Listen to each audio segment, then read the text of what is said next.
He was in school finishing up. He put himself through school too. And I was in pharmaceutical sales, but a little bit antsy. And right next to my dad's business where he worked part-time, and I would go visit my dad obviously too a lot over in Parker, was one of the first doggy daycares in the state. And we would go watch the dogs play. And it was just this big warehouse. And we were like, oh my gosh, this is the coolest business ever. And we'd ask Debbie, the owner, like, can we franchise someday? And she goes, oh, I just want my one. You go do your thing. I don't think she thought I'd do what I did. Support for this show comes from Exit Factor. Exit Factor offers a proven method that helps small to mid-sized business owners maximize their company's value. Through one-to-one consulting services and online programs, the trusted advisors at Exit Factor teach entrepreneurs how to successfully navigate and fully leverage strategies when buying, building, and selling their companies. Participants that follow the program have experienced considerable results, with some increasing business value as much as 57% in 1 year. It's time to start running your business every day like you are going to sell it. Learn more at exitfactor.com/pod. Now enjoy How I Sold.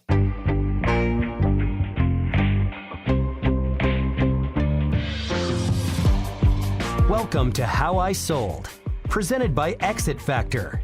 Only 13% of all businesses in the U.S. are sold, but we only hear about the billion-dollar stories. Here we explore the real-life stories of entrepreneurs and business owners like you that were able to build, grow, and sell their small businesses. Now, here is your business exit expert, #1 best-selling author, and host, Jessica Fialkovich. Welcome to How I Sold. I'm Jessica Fialkovich, and I created this podcast after spending over a decade in mergers, acquisitions, and exits, and noticing that we always hear the stories of the unicorn sales. You know, those companies valued out of over $1 billion or more, but we don't often hear about the real life stories. The stories of the thousands of entrepreneurs every year that build, grow, and sell their small businesses. These are their stories. So today on the show, what happens when the world tells you no? We're going to explore the art of the comeback with Heidi Ganahl as she overcame obstacles that most of us would never imagine, including the death of her first husband at just 27 and her journey to found the world's largest pet care franchise, Camp Bow Wow. She turned this lifelong passion for dogs into a $150 million brand, hitting the Inc. 500 or 5,000 list 5 years in a row after starting the company with just $80,000. With a passion to give back, she also founded the Bow Wow Buddies Foundation, which rehomed over 10,000 pups and raised over $1 million for animal healthcare causes while she was building that brand during her tenure as founder and CEO. This is Heidi's story. Welcome back to How I Sold. And today I'm super excited. I have one of my closest friends, a mentor to me, a true entrepreneur, a true small business advocate. And I'm really excited to tell her story of how she built one of the largest pet care franchises in the country. Welcome to the show, Heidi Ganahl. Oh, thanks, Jess. I'm so honored and proud to be here. And boy, you are a rock star entrepreneur as well. So I'm blessed to be in the same company. Yeah. Well, so I don't kick off anybody's intro with their bio because we're going to go from the story from start, the very beginning, all the way through your journey. So let's just start very beginning. Like, where's Heidi from? Where did you grow up? What was your life like as a kid? Well, I had a wonderful family upbringing. My parents grew up in Southern California for the most part. And so I was born in Costa Mesa, California. And my folks didn't have a lot of money. They got married early at 18 and 20. They met at a beach party of all things. And they were just super inspired, though, to live a big life. And even though they didn't get to college, they wanted big things for their kids. So when I was about 12, they moved us in the baby blue Pinto station wagon. They packed it up and drove to Monument, Colorado, this little town by the Air Force Academy, and decided that was a good place for us to live and we could learn to hike and fish and do all the things that, kids in California don't always get the opportunity to do and just live a simpler life. So that's where I went to middle school and high school. What inspired them for Colorado? Like, did you have family out here? I mean, like Colorado, take us back. What year was this? This is not when everyone was flocking to Colorado, right? No. It was back in 1978. And Colorado was still pretty undeveloped. And my dad had a job opportunity. They said you could go to California, or you could stay in California, you could go to Arizona, or you could go to Colorado. And so they came out here and checked it out.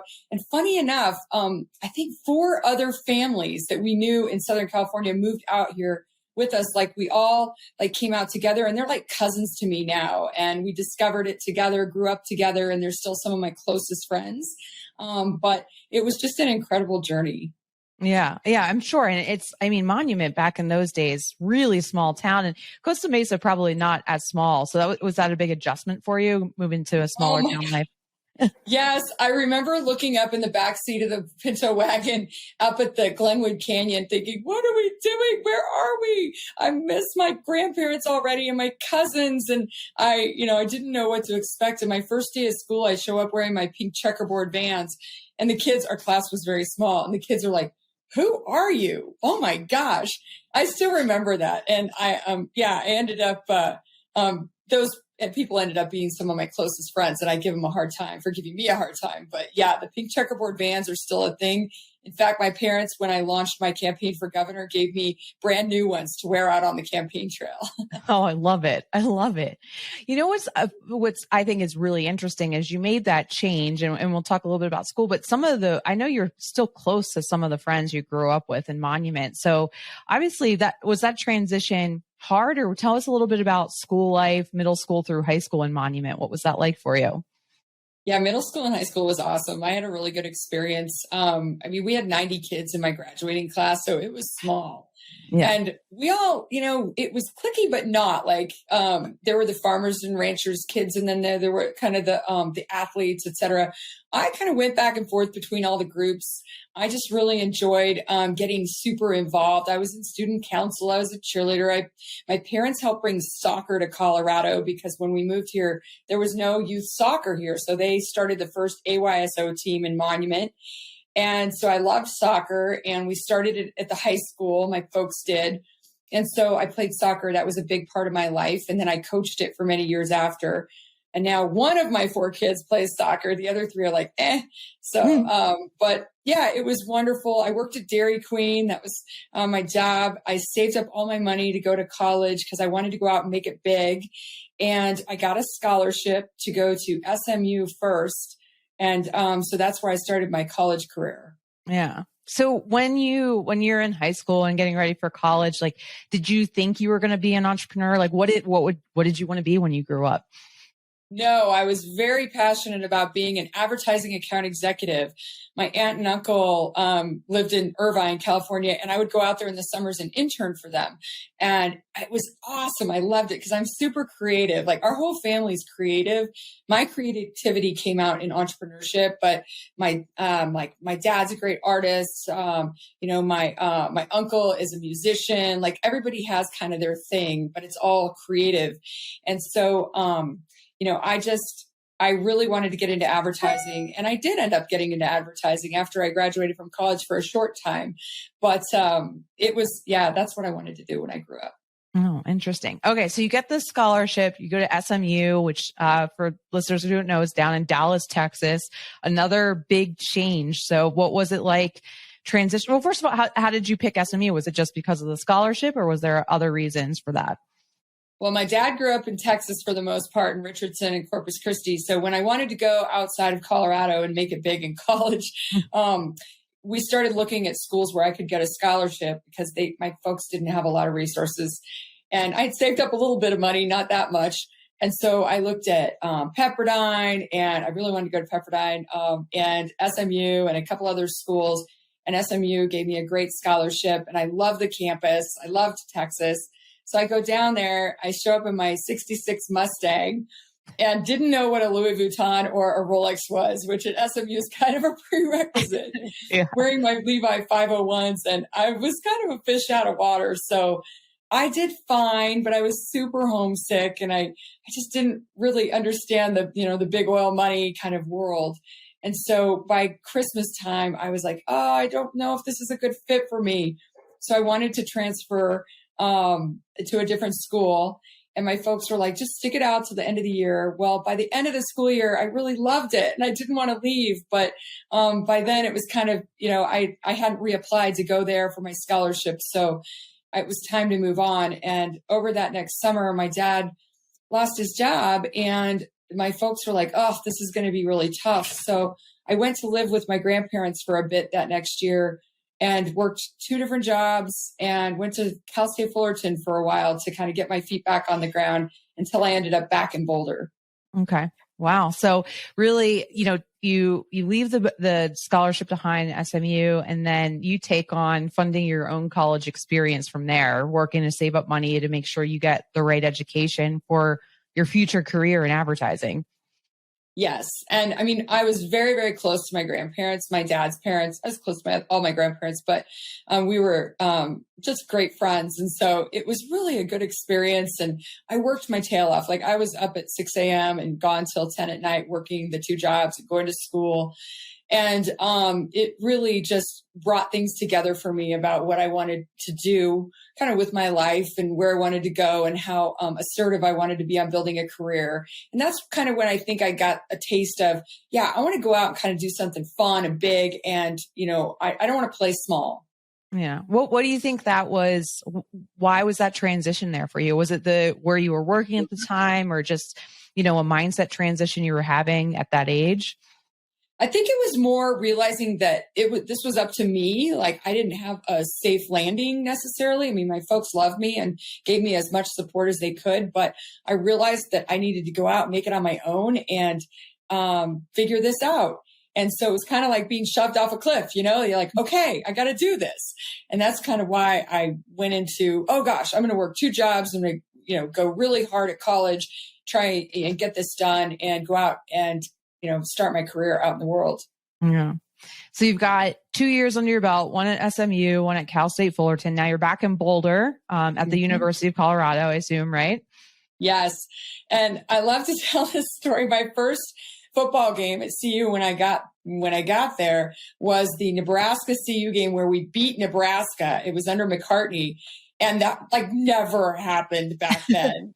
And so I was so spoiled already. I was like, oh, this is how it's supposed to go. We beat Nebraska at football, but it was super fun. And I ended up making some great friends right away.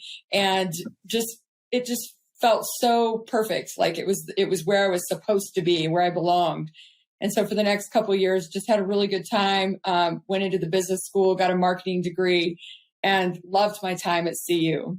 Nice. So that transition, marketing, focus on there, feel like you're back home. Is that the transition then when you went into the advertising world? Not quite yet. I did a lot of work for the CU Business Research Division. So I did a lot of research into companies in Colorado and what made them tick and help them write reports. And so I started to realize kind of what industries were doing really well and where there were job opportunities. This was in '88.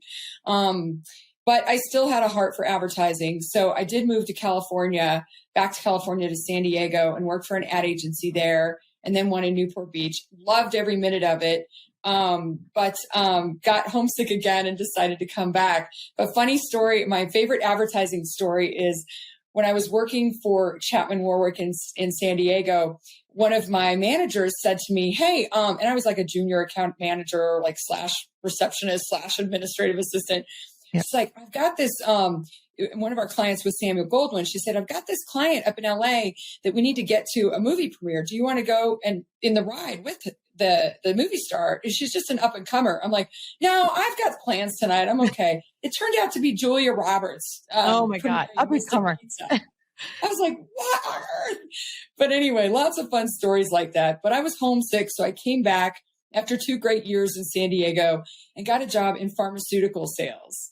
And that's where my journey into sales and marketing in that world came about. Yeah. It's interesting. You bounced around a little bit through this first 20 some years, like California, Colorado, Texas, California, but it feels like Colorado just kept pulling you back. Like that's like where you truly were meant to be. I totally think that, it's just, where your heart is, like you can kind of feel that tug, like you talked about. And it's so beautiful inside and out. I love the people of this state, and it's just got such a, like a wild, wild west mentality. Like you can go big and do anything. And that's kind of how I roll. And so I think we just fit together really well. But I was in pharmaceutical sales and I liked it, but I called it, kind of the golden handcuffs. Like it's a great job. And I was so blessed to have the opportunity and got to work for some really big companies like Bristol Myers Squibb and Johnson & Johnson. But I was just like antsy. And my first husband and I would sit around and write business ideas on the back of restaurant napkins and just dream up business ideas. And that's where my first click for entrepreneurship came about. Yeah. So you're in sales, you're learning. You just mentioned too, so what age are we at now? You just got married at this point too? Well, I met Brian, I think when I was 23. And we got married a couple years later at 25. And so great guy, super entrepreneurial, just beautiful spirit. And we just had so much fun dreaming up all these business ideas. And he was just super ambitious too. His favorite saying was seize the day or carpe diem. And he lived life to the max every single day and kind of taught me that too, that approach to life. I was already kind of like that, but we were both as a couple just constantly doing things to push the envelope. And so he was in school finishing up. He put himself through school too. And I was in pharmaceutical sales, but a little bit antsy. And right next to my dad's business where he worked part-time, and I would go visit my dad obviously too a lot over in Parker, was one of the first doggie daycares in the state. And we would go watch the dogs play. And it was just this big warehouse. And we were like, oh my gosh, this is the coolest business ever. And we'd ask Debbie, the owner, like, can we franchise someday? And she goes, oh, I just want my one. You go do your thing. I don't think she thought I'd do what I did. But yeah, right. Yeah. Little did she know. So is that where like Camp Bow Wow started coming together on the back of that napkin when you guys were brainstorming? Yeah, we were like, oh, this is so cool. And our dogs loved it. But how could we go bigger with the idea? And doggy daycare was kind of popping up around the country, like in Chicago and New York, obviously just starting out in Colorado. And this was in 94. And so we took that idea and built Camp Bow Wow around it, like with, a cool mountain lodge theme. And obviously, the technology wasn't quite there yet, but we added boarding and grooming and training, like the happiest place on earth for dogs is what we wanted to create. Yeah. So you've got this great plan. You've got a great partner by your side, really pulling out your entrepreneurial spirit. But as we know, life doesn't go exactly how we plan it or we want it to go. So you hit a stumbling block along the way, right? Yeah. Brian's 25th birthday was coming up and he was almost done with college. He had maybe 12 credits left to go. And my folks ran into an old family friend, Cliff, who had a stunt plane. He did air shows. He was a United Airlines pilot of 30 years. Good family friends from Monument. And he said, hey, I should take you up in the plane. It's really fun. I'm having a ball with it. And so they were like, yeah, let's take Brian up for a surprise. And the whole family thought that was a great idea. Like, oh my gosh, he loves doing, adventurous stuff like that. So they surprised him. I stayed home for a community garage sale we had in Parker. And they did all the stunts, went to do a flyby over my folks, and the plane crashed into the ground. And Brian and Cliff were both killed instantly. And obviously, my life changed dramatically at that point. Yeah. I mean, here you are, like you're in your mid-20s, which for most of us at this point, we're all invincible, right? And now you have to bury your first husband, your first love. I mean, it's just so much to deal with. How do you recover from that? Gosh, I don't know that you ever recover, but you learn to live with it. And you just push forward. And with Brian's spirit and his push to live life to the fullest every day, I mean, it took me a long time to heal from it. And boy, I made a lot of mistakes in the following years, but I also made some good decisions. And I still feel the spirit of Brian all the time with whatever I'm doing, and that carpe diem, seize the day mentality that he instilled in me. But what got me out of bed, I mean, within a few months, of really getting back into life were my dogs. And one of the things I don't talk a lot about, but is such a cool story, is after the plane crash, I decided, kind of do something to get back into life. And I'd been laid off from my pharmaceutical job. So I didn't have a job at the time, which was not good because I just didn't have like a purpose or anything to do every day. But I had the 2 dogs and I thought, I'm going to raise a canine companion puppy, for the assistant dogs. And so I signed up to do it and they said, oh, it'll probably be 4 to 6 months before you get one. Well, I ended up getting a call a few weeks later and they said, actually, we just got this golden retriever puppy donated. Are you ready to go? And I was like, oh, okay. So I get this 8-week-old golden retriever puppy named Ori that I need to train.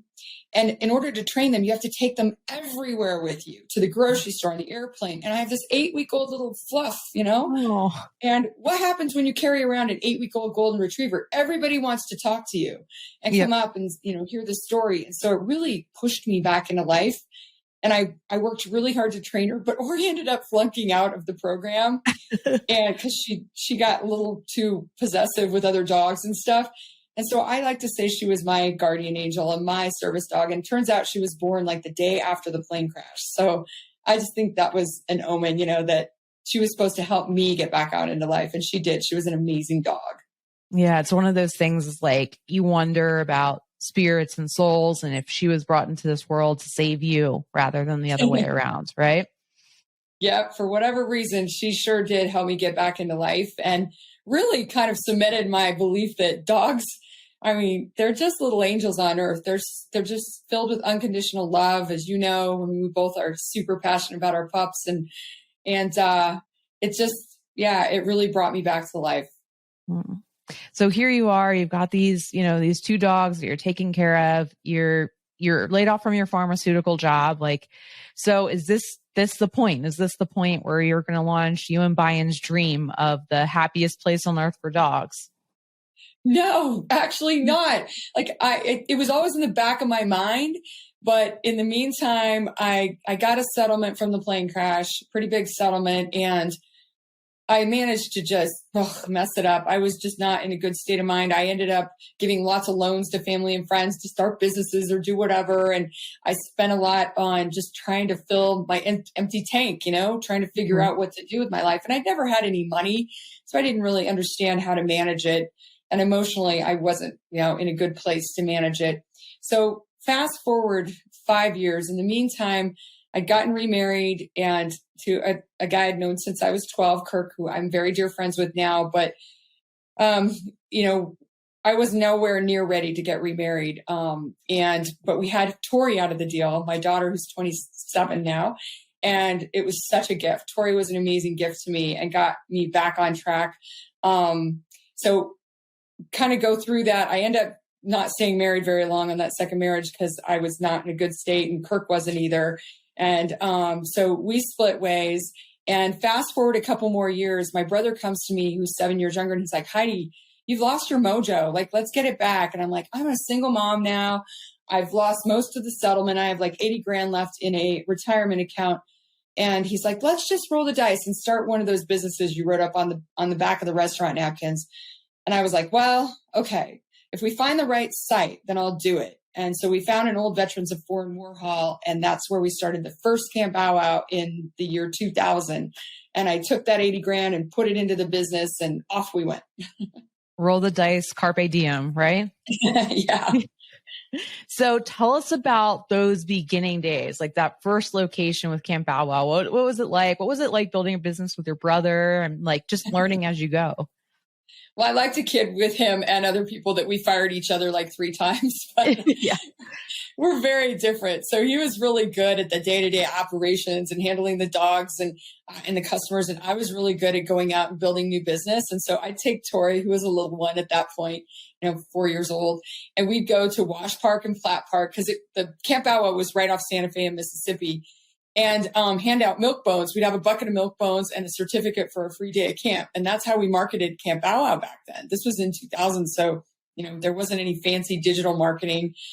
And people were like, what? You want to babysit my dogs during the day? And thought it was the weirdest idea. And then I kind of took my model from pharmaceutical sales, and I would go into veterinary clinics and ask to talk to the vets. And I would bring food like we did in pharmaceutical sales and coupons. And they were like, young lady, you're going to hurt yourself, or the dogs are going to hurt each other. And I was like, no, they really love it. They love being there. And so I'd get them to come and see the place. And they thought, wow, this is really cool. It actually works.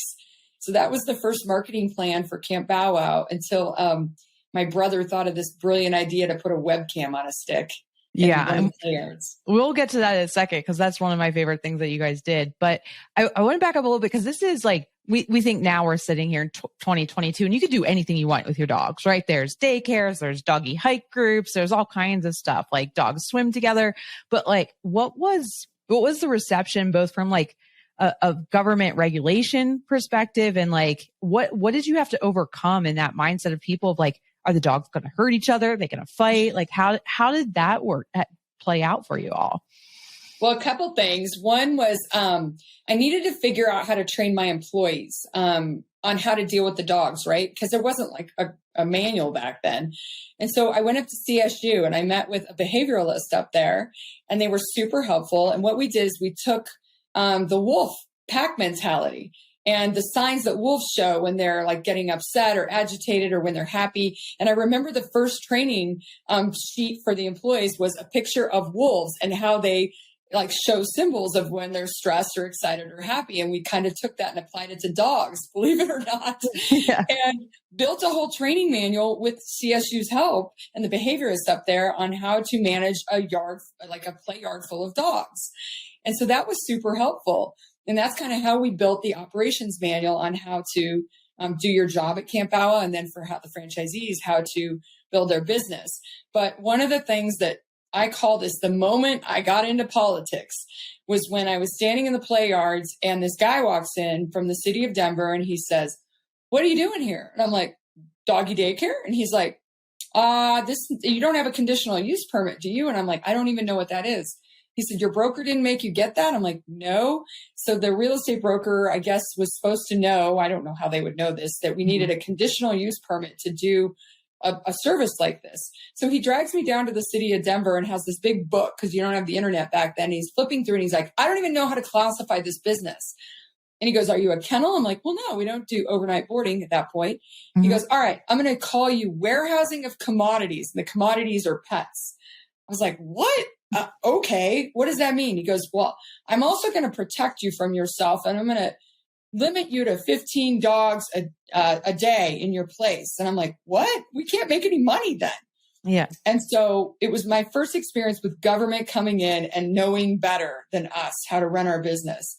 And there are lots more instances like that, but it launched a whole mindset about, running the business that we had to figure out how to get through zoning and planning commissions and stuff as we grew later on. And that was my first experience with it. Yeah. When you're building a category, right? And this is an extreme, right? Because you're dealing with live animals. So the reaction's very different, but you're building a category. It's very hard to navigate that because you don't even know what challenges you're going to face, right? Yeah. Every day is an adventure, but that's the fun of it too. Gosh, there's so many different challenges we faced over the years that we were so blessed to get through and navigate.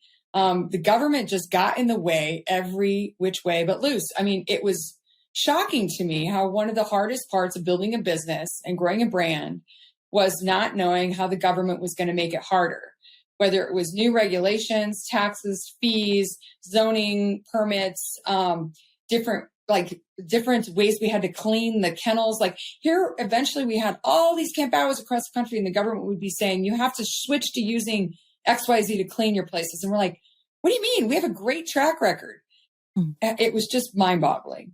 Yeah. Yeah. It's a lot to overcome, but I think at this point in your life, you had built that adversity muscle so much, right? So you apply that and you figure out how to overcome each of these challenges, each of these little adversities along the way, and you apply innovation to the business. So let's jump back into that first innovation. I love this story.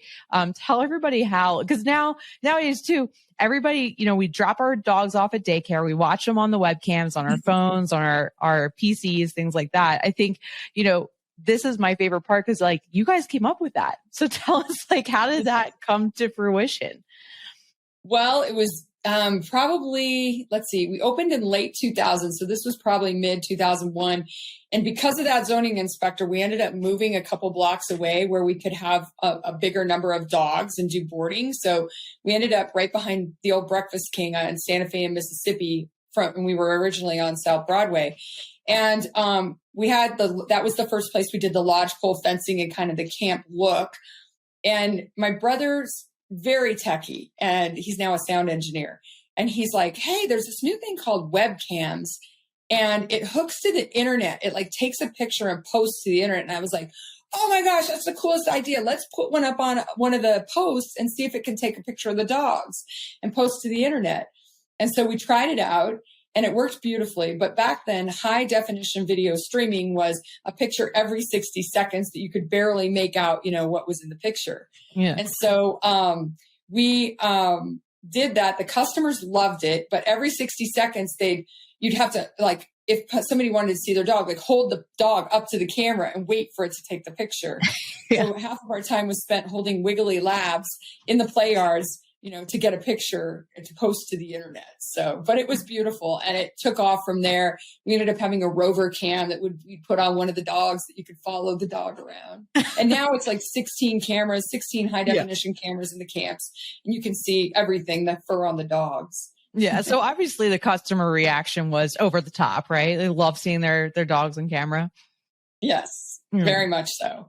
And it was just super fun. Like it took the business to a whole nother level. So between that and then the ability to get through zoning and planning commissions and stuff, once we started franchising, things kind of took off because of those two things. But so why franchising? Why did you guys pursue franchising for your next step in growth?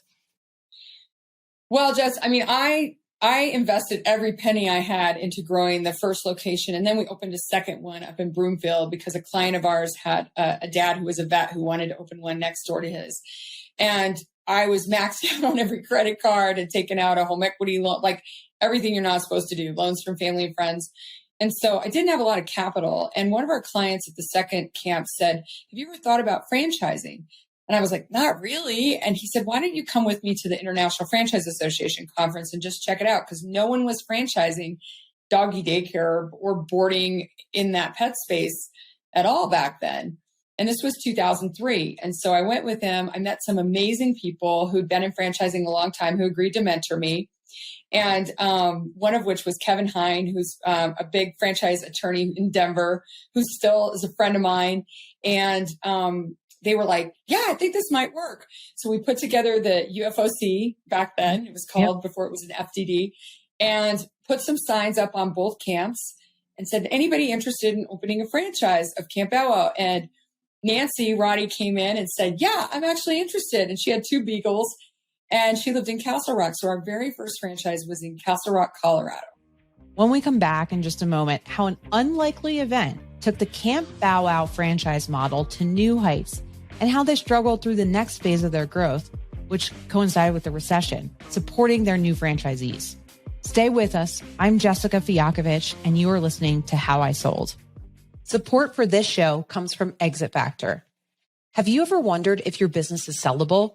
The truth is, thousands of businesses sell every year, from just a few $1,000s to billions.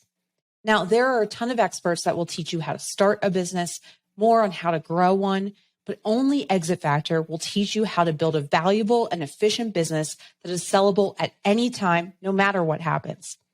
Visit exitfactor.com/pod to learn more about us and take our free assessment to find out if your business is sellable. That's exitfactor.com/pod. Hey, welcome back to How I Sold. I'm Jessica Fialkovich, and we're with Heidi Ganahl, founder of Camp Bow Wow.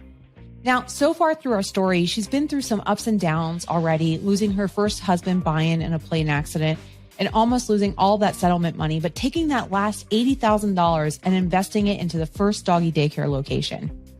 After a mention of franchising from a client, she decided it was the right time for the industry and for her business. But everything doesn't go exactly to plan.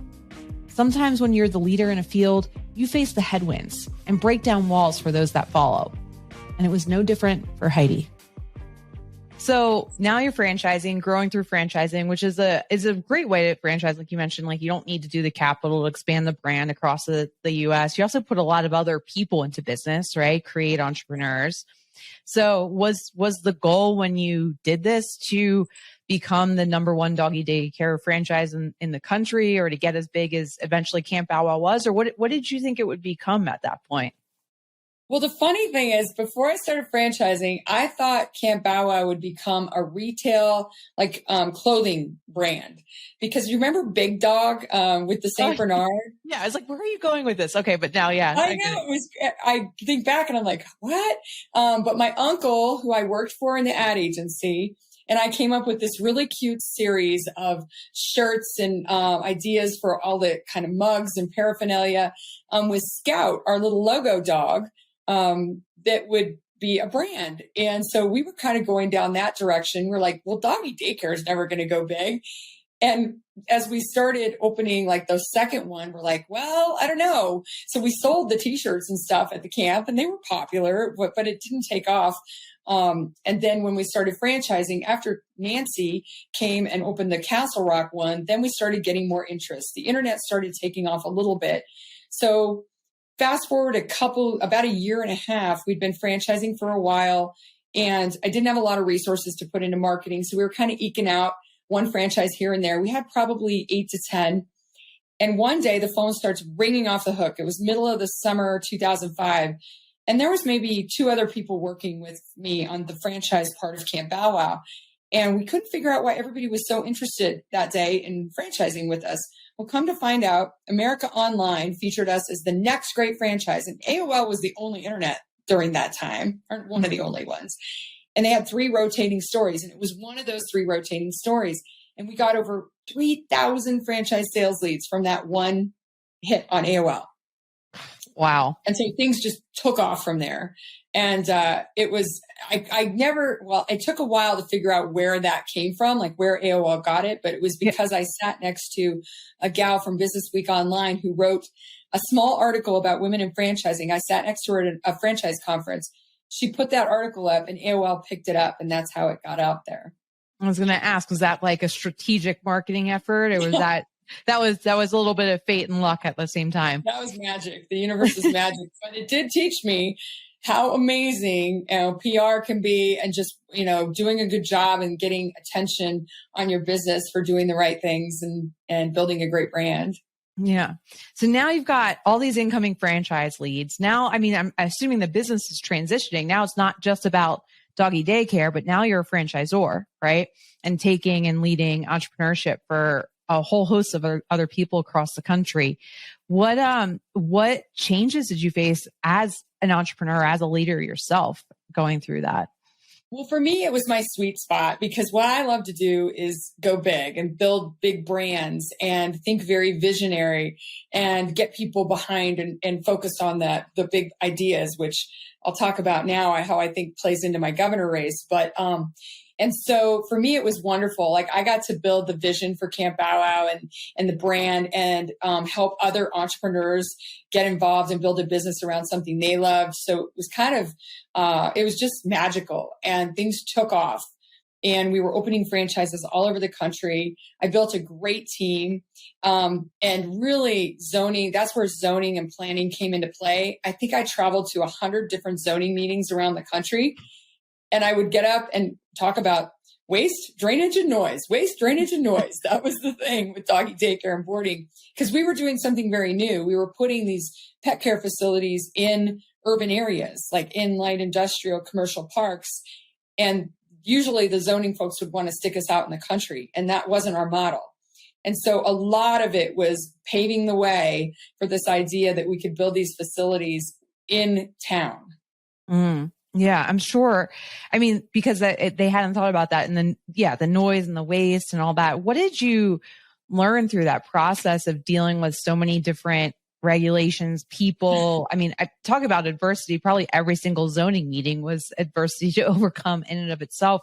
Was there anything you learned how to influence who you're talking to a little bit better? Or was it just data and facts and the research from the previous locations? Well, I mean, data and research and facts helps, but it's really an emotional sell. Gosh, it was just so subjective, which really bothered me. Like it really depended on who was on the council and who was in the audience, and up to me and the franchisee to win people's hearts, which isn't how it should work. It should be very objective, and you should know if you do XYZ, you can go into this space. And that really frustrated me.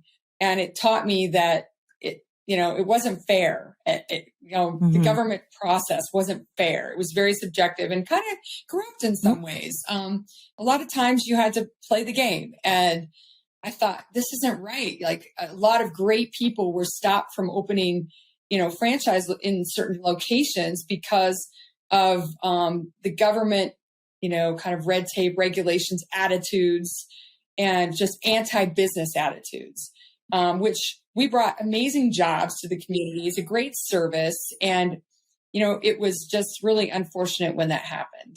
Yeah. Well, all that aside, you guys really continued to grow, crush it. Each Camp Bow Wow became very successful in and of its own in the different locations. But now where are we timeline wise? Probably what year? We're probably we're growing in 2007. And then the wonderful year of 2008 hit, which was crazy. Yeah. So let's talk about that, because that 2008, 2009, 2010, it's probably one of the most difficult timeframes for someone to be owning a growing business. How did that affect Camp Bow Wow, and how did you get the company through that? Well, let's start with 2007. Late 2007, things were going great. We were growing like crazy. I got set up on a blind date with a guy named Jason in late 2007, and we hit it off, and he's my current husband. And so things were going really well, and we were going to bring some capital into Camp Bow Wow to grow the business even bigger. And so January of 2008, I'm working with this big investment company to bring in a few $1 million to help us grow. And I get a call on the day before the deal is supposed to close. And you know how hard these deals are to bring in the money and get everything through all the legal, et cetera. And they're like, we're going to back out because there's something going on in the market, the consumer market. And I'm like, what are you talking about? Everything's great. And obviously I'm not an economist, but I just didn't see what they saw, and they're very sophisticated investors out in New York. And so they backed out of the deal, and I was like, oh, okay, I'm going to keep bootstrapping this.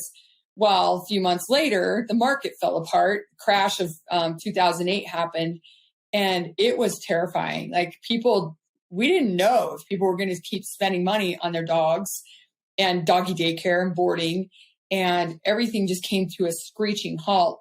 One of the things that happened even before the crash was the SBA decided to stop being so generous with their loans to start franchises. They kind of saw the same thing. And Comerica was our big funder of franchises, and they backed out of our segment, which is like a tier 2 franchise system, not a startup, but kind of in growth mode. Mm-hmm. And all these franchisees had loans to start their businesses and get going, and had already paid their franchise fees. And it was like, oh my gosh, what are we going to do? They don't have their loans now to open. Yeah. And so it was really scary. But we decided to roll up our sleeves and to focus on the units that were open, make sure that they could get through this recession or whatever we were headed into, and to pull back on the growth. And I got a lecture from my Vistage group, which is like EO, or a group of CEOs. I was the only girl in there. There were 10 other guys. They were like my big brothers, and they just had a tough love talk with me. Like, you've got to cut down on your staff. You've got to, buckle down, and you've got to do everything you can to survive this. Just go into survival mode. And it was really scary, hard to go through, but we did it. We came through the other side, and, we're a healthier brand because of it. Yeah. What do you think, looking back at that, is there a moment you're most proud of that during that time, a call that you made, whether it was downsizing or something you did for a franchise? Boy, I think I was chief cheerleader. I was chief inspiration officer. I just had to keep people's moods up, and all the folks that lost their loans, I had to keep them inspired and give them hope that they could still open someday. So we started to do that. We started our Home Buddies brand, which was in-home pet care. so that they could start that and get going for very little money to kind of buy the time until the market came back and they could get their financing back on track. And then we started Behavior Buddies, which was our training brand. And so that was how we, kind of kept them engaged. And there were probably 35, 40 people who were in that situation out of our, maybe 100 franchisees at the time. So it was very scary, but we all, hung together and, just supported each other. And it taught me how much it matters what people's attitudes are and what their intentions are. And if they really wanted to make it work and they believed that they could, and I believed that they could, then we would work through it together and make it through the other side. Yeah, it's so true. I mean, like your mindset can really set the course of how your actions turn out. And, so I love the chief cheerleader. I also love, you hear lots of these stories about going through recessions and depressions and survival mode where brands become innovative and some of their most creativity. So that's where the Home Buddies came in, which is a whole nother segment that was just getting started of these dog walking and in-home care brands that again are now, all throughout our society, but what wasn't that big at the time. So you guys, you keep everybody together, you keep the spirits up, you get through the recession, back to growth mode, or what's going on in your life right now between the business and you got this new guy, Jason, you're dating, and what's going on? So what was going on was we decided to get married and have a kid. And I had Tori, who was 12 at the time. So I have a teenager. I have this business that I'm trying to get through the recession. We have Holly, who's now 13. We decided to try for one more and we get twins out of the deal. And so I have 3 kids under the age of 3. This is 2012, and a teenager. And Jason had just started off. He was had a great career with Tyco Healthcare, and then when I had Holly, decided to kind of try something different, more entrepreneurial. And so he ended up starting a recruiting business at the same time, and we were juggling being parents too, of course. And then he started judging barbecue contests on the side, and this hobby. And before I know it, he decided to start cooking in the barbecue contest, and he started winning the contest. So a lot of weekends he was off traveling, doing these barbecue contests and doing very well. His thing was taking off. And I decided it was good time to exit and sell Camp Bow Wow because of the kids and because I'm an entrepreneur. I like to, build things and grow things and get them going and running smoothly, and then, step off to the next project. So at that point, I decided to research investment, opportunity, companies that might want to invest in us or buy us. And so I meet with an investment banker, and that's the next chapter. Yeah. So was this over a time frame where you're thinking a strategic exit plan, or was it a wake up one day and you're like, you know what, it's time to move on? How long a thought process was this for you? Well, if you go back to 2008, when I was thinking about bringing the investor in, that was my long-term plan, right? I'm going to bring an investor in who has a lot of resources. We're going to grow it together, and then I'll exit in 5 or 6 years, or maybe stay involved, but they'll run the place. But after I had the kids and made it through the recession, it was pretty exhausting getting Camp Bow Wow through the Great Recession. And so I just thought, you know what? I think it's time to hand my baby Camp Bow Wow off to someone who can take it to the next level. I think it's a different game to take a company from 0 to, 10 million in, whatever, and then 10 million to 100 million. So I kind of had that gut feeling that it was time to let it go a bit and let it go to someone who would take good care of it. And that's when, through the process, we found BCA, the big veterinary chain, and it turned out to be a really good partnership. So that deal overall, what were your big learning lessons or takeaways from going through selling a business? Because, there's your dog in the background. Yes, always. Yeah, right. He knows we're talking about the brand. So what learning lessons did you have going through that exit? What were you exposed to that you hadn't been exposed to as an entrepreneur before? Going through the exit experience was such a different thing than running the business. You really had to tee up the financials so that people understood your business model very quickly, easily, and understood the path to growing.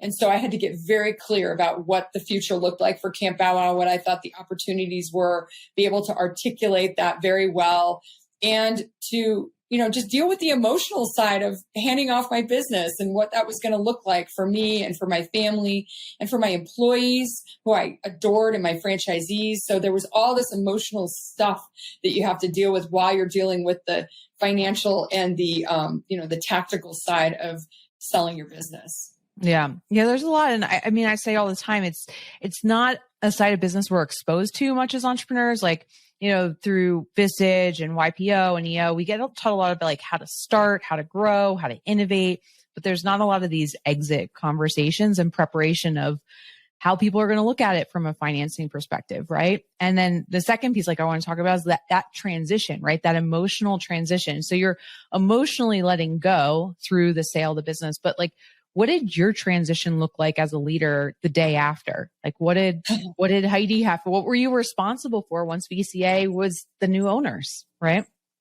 Oh my gosh, it was just such an interesting experience. You wake up the next morning and, the deal's done. And because the last couple of weeks of the deal are so stressful. I mean, everything that can go wrong will go wrong. And you're trying to keep things, under wraps in case it doesn't go well or something doesn't close. And you wake up the next day and it's done.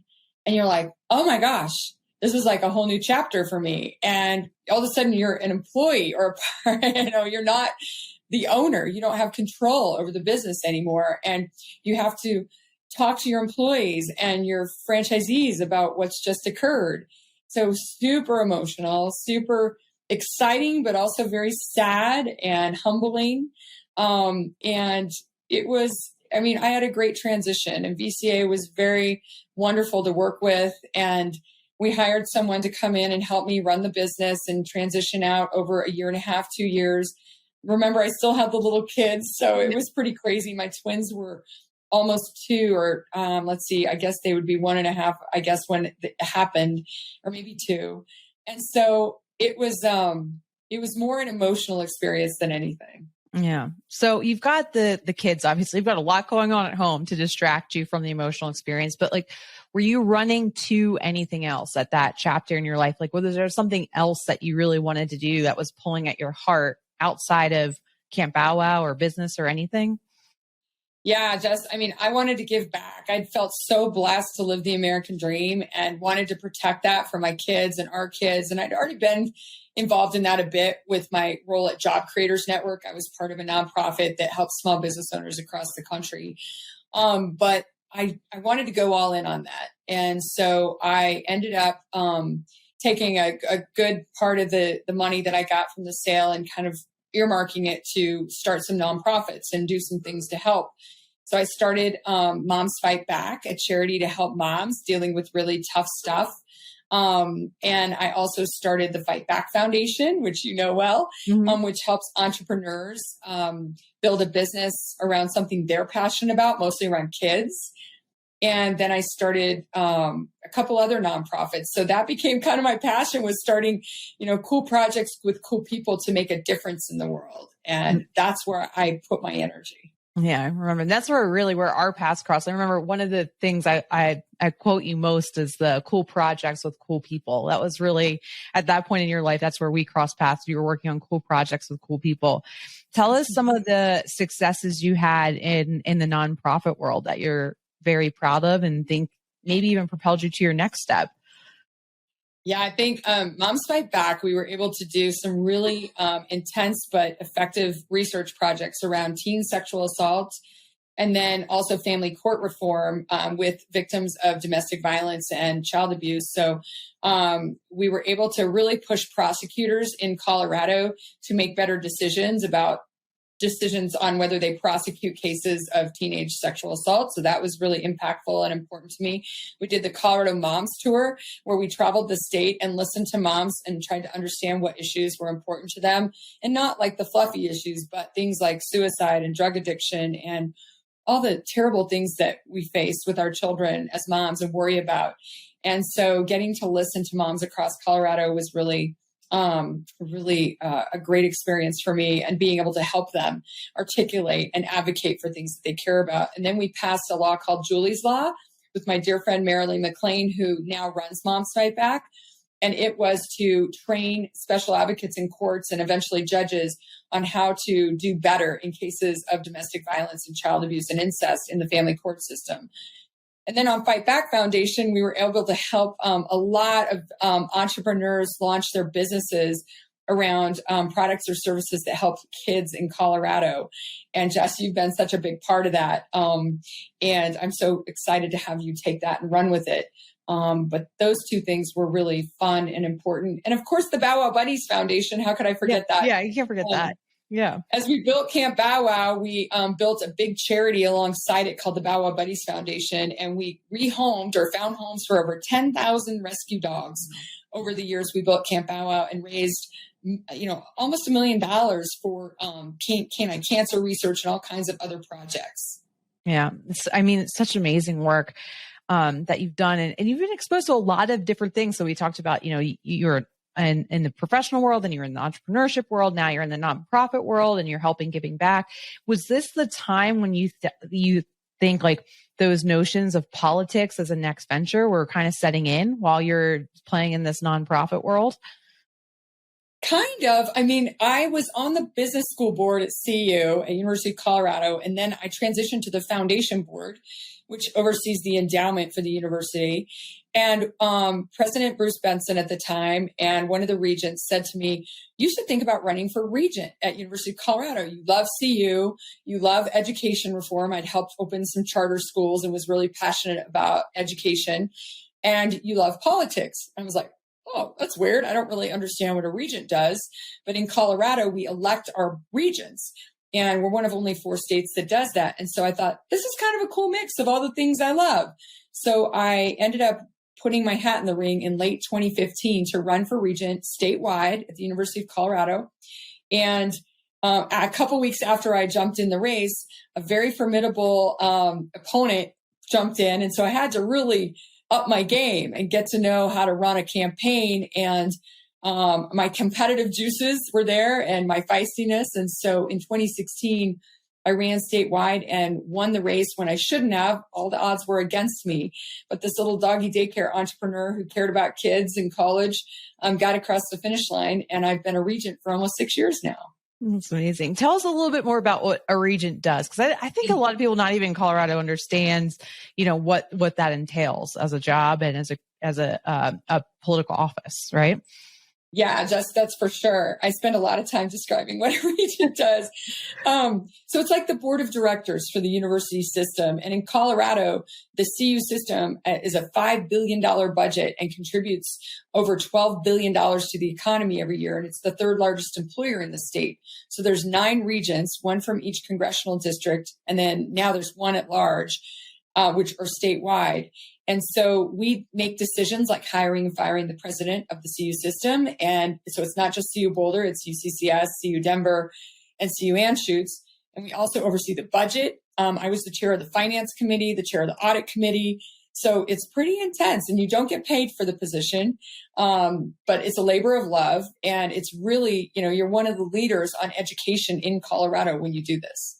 Yeah, it's super interesting. I remember when you were running for it and I was learning about it because it's interesting. Like you're almost like you're on a board of directors of this, multi-billion-dollar corporation, but then you also have this influence of politics and education and how it impacts the state. And it's a really interesting position, really interesting way that Colorado goes about the election piece, which is representative of the people because, CU in their budget, like you said, it's a huge effect on our local economy. So very interesting.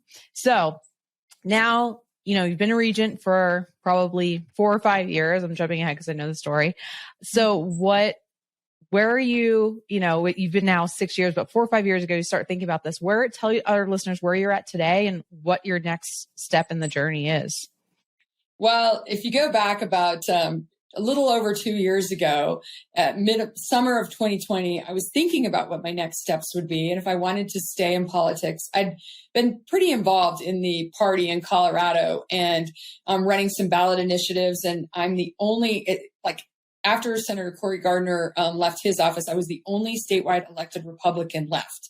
And so a lot of people were saying, what do you want to do? And I thought, well, I don't want to go to DC, but I love our state with all my heart. I want to try and get Colorado put in a different direction. And so why don't I run against the current governor? And people were like, what? That's crazy. There's no way. And we're in the middle of a pandemic, right? Yep. And so I started moving that direction and researching it. And then I got diagnosed with a brain tumor. I was having headaches, really bad headaches behind my ear. And it wasn't cancerous. It's called a meningioma, but I had to have brain surgery and it was really scary. And so this was August of 2020.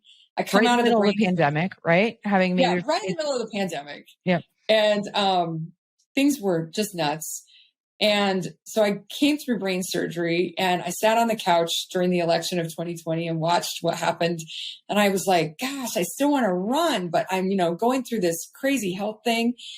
A couple months later, I meet with my advisors and my husband, and they're like, you're obviously not going to run for governor now, are you? And I said, au contraire. When they took out the tumor, they took out my filter. I'm feistier than ever. I'm ready to go. And they all looked at me like, what?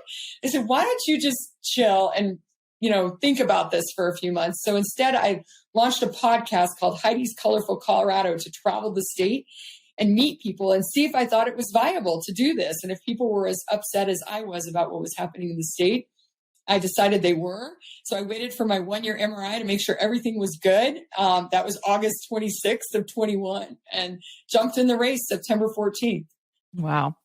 So it's almost like you took that, medical diagnosis, that scare really, and you thought about, hey, what more, not that you haven't done anything up to that point, like you've already done a lot, but like, what more can I do with my life? And I think for you, it's really been on this transition to this path of service, right? Out of entrepreneurship into nonprofit and into now service. Because I think we forget sometimes, like our politically elected officials, they're serving the community and they're serving the electorate. So, we've got a lot coming up in the next couple months with the election and everything like that. But what do you hope for the future of Colorado and for the future for you personally?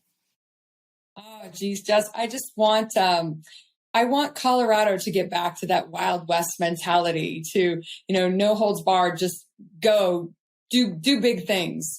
And I want our kids to have hope again.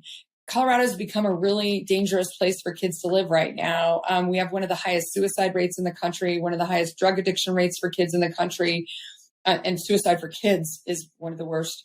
And our kids can't read, write, or do math at grade level. 60% of them cannot. So things aren't going in the right direction. So I call myself a mom on a mission on top of my entrepreneurial spirit and kind of go-to attitude. I think we can do better in Colorado. So I have some big, bold ideas that I want to see done here, like zero income tax and all in on school choice and getting back to law and order. But it's really just about making this a beautiful state for us to raise a family in and for our kids to have a bright future ahead. That's my passion. I love it. Well, before I jump into our final 2 questions, tell everyone that's listening how they can learn more about you or even connect with you after hearing your story of not just your entrepreneurial journey, but just, your journey from, small town kid, starting a big business, being able to sell it, now to running for governor of a fairly large state. So if they want to connect with you more and learn more about you, how can they do that? Well, thanks, Jess. We're on all the social media platforms, so pick your poison there. And having a great time following the campaign. Things are really heating up. And we also have a website, HeidiForGov.com. But feel free, anyone who has any questions, reach out. I'm so blessed and honored to be in this position to hopefully lead our state forward and build a bright future for our kids and my grandkids. I'm just very excited about what's ahead. And I feel very optimistic about the ability for us to turn things around and get us back on track. All right. Awesome. Okay. So final 2 questions. So, looking back at your journey, specifically around entrepreneurship, if you had to wrap up your whole journey into one piece of advice for aspiring entrepreneurs, what would that be? And then just to tie in the second question after that, what do you think Brian would say to you today after all of this? Actually, I think they're both the same. I think it's carpe diem, seize the day. The quote he used to say all the time, and his attitude and his spirit of just, gosh, go out, make it big, do big things. We get one chance at this life, and there's no time for sitting back and waiting for other people to fix things or to make a bright future for yourself or your kids or our country or our state. So we're all in this together. So carpe diem. Awesome. I love it. Thank you so much for joining us today on How I Sold, Heidi. We'll have all Heidi's links in our show notes too, as well as the website, HeidiForGov.com. Best of luck in your race, and thanks for sharing your story today. Thanks, Jess. Thanks for all you do. And that's Heidi Ganahl, founder of Camp Bow Wow. This mom on a mission has changed the world for dogs, kids, and we can't wait to see what's next.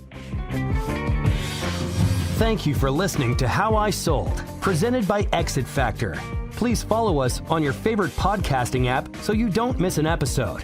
Another way to support the show is by leaving a review. Find more information about How I Sold and Exit Factor, including how to be on the show at www.exitfactor.com/howisold.